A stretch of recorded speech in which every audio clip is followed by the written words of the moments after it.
Salam sejahtera untuk kita semua, jemaat yang dikasih Tuhan. Berjumpa lagi dengan Renungan Harian GKI Kebonjati. Dan hari ini kita akan sama-sama merenungkan bagian dari firman Tuhan dari Injil Yesus Kristus menurut Matius. Matius 1 ayat ke-19 sampai ke-24. Saya akan membacakannya untuk saudara. Karena Yusuf suaminya seorang yang tulus hati dan tidak mau mencemarkan nama istrinya di muka umum, ia bermaksud menceraikannya dengan diam-diam. Tetapi ketika ia mempertimbangkan maksud itu, malaikat Tuhan nampak kepadanya dalam mimpi dan berkata, "Yusuf, anak Daud, janganlah engkau takut mengambil Maria sebagai istrimu, sebab anak yang di dalam kandungannya adalah dari Roh Kudus. Ia akan melahirkan anak laki-laki, dan engkau akan menamakan dia Yesus, karena dialah yang akan menyelamatkan umatnya dari dosa mereka. Hal itu terjadi supaya genaplah yang difirmankan Tuhan oleh Nabi.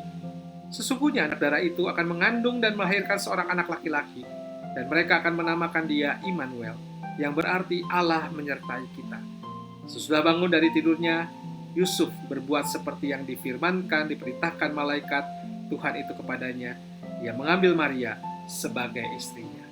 Nah, saudara, apa yang menarik dari bacaan kita hari ini? Dari semua sosok yang hadir saudara dalam kelahiran Yesus, ada seseorang yang tidak banyak kita ketahui informasinya, yaitu yang bernama Yusuf. Informasi paling banyak tentang dirinya hanya berasal dari catatan Matius tentang kelahiran Yesus. Di sana disebutkan bahwa Yusuf disapa oleh seorang malaikat Tuhan dalam sebuah mimpi dan diberitahu bahwa dia tidak usah takut mengambil Maria menjadi istrinya. Lalu kita melihat respon Yusuf di situ. Yusuf bangun dan mempercayai malaikat itu.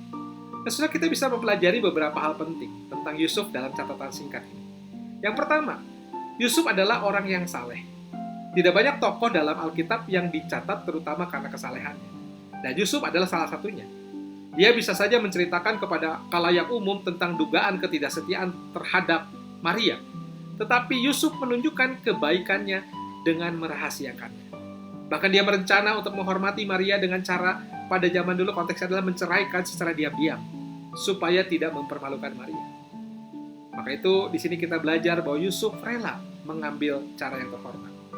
Tetapi kita juga belajar Yusuf juga seorang yang ketakutan. Umumnya malaikat akan membuat orang takut sehingga malaikat selalu mengatakan supaya jangan takut. Tetapi malaikat Tuhan berkata kepada Yusuf supaya jangan takut mengenai sesuatu yang lain, yaitu mengambil Maria menjadi istrinya. Yusuf kemungkinan besar khawatir tentang aib yang akan tersebar ke publik, khawatir tentang penghinaan, dan bahkan mungkin dikucilkan dari keluarganya karena Maria hamil sebelum menikah. Dan Tuhan tahu hal itu. Maka itu Tuhan menjumpai Yusuf di tengah ketakutannya itu. Dan yang berikutnya kita bisa pelajari, Yusuf memilih untuk mempercayai sesuatu yang sulit dipercayai. Itu adalah keadaan yang sulit dipercayai. Tetapi Yusuf di situ dikatakan memilih beriman pada petunjuk Tuhan daripada mempercayai pendapat keluarganya dan masyarakat. Nah, saudara, kalau kita bayangkan apa yang akan ditanggung Yusuf, saudara, Yusuf akan banyak mengalami hal yang kalau dia menjalani ini sesuatu yang sulit. Bahkan saya mau katakan Yusuf rela kehilangan banyak hal untuk mengikuti arahan Tuhan. Kemungkinan besar dia akan mempertaruhkan reputasi dan hubungannya dengan teman dan keluarga. Dan kalau kita melihat ke sekitar kita, kita juga pasti memikirkan semua resiko yang akan kita tanggung kalau kita mengikuti apa yang Tuhan perintahkan untuk kita lakukan. Yusuf kemungkinan besar juga memiliki keraguan dan pertanyaan dalam perintah malaikat itu. Dia pun juga seorang manusia dan rapuh. Tetapi pertanyaan-pertanyaan dan keraguannya itu menuntun dia kembali kepada kebenaran, bahwa Tuhanlah yang mengatur, bahwa Tuhanlah sumber kebenaran dan kepastian bagi seorang yang bernama Yusuf. Maka itu firman Tuhan melalui perantaraan malaikat merupakan satu-satunya alasan mengapa Yusuf rela mengambil resiko yang begitu besar. Firman Tuhan kepada kita melalui Alkitab juga bisa menyebabkan kita kadang-kadang ragu. Tetapi kita harus yakin bahwa firman Tuhan itu juga memampukan kita untuk berani melangkah dengan cara apa? Mentaatinya. Maka itu hari ini kita coba merenungkan, saudara. Apakah yang Anda ketahui tentang Yusuf sebelumnya? Apakah pandangan Anda tentang Yusuf sekarang berubah? Mengapa? Apa yang kita bisa pelajari tentang percaya kepada Tuhan berdasarkan respon Yusuf terhadap mimpinya?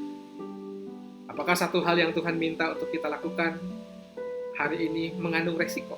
Lalu bagaimana kita menanggapinya? Mari kita percaya seperti Yusuf. Percaya bahwa Allah mengatur semuanya. Memang secara pemikiran kita akan rasanya sulit, tidak mungkin. Apakah saya bisa? Bagaimana saya menghadapinya? Tetapi sekali lagi kita belajar dari tokoh Yusuf hari ini. Belajar percaya.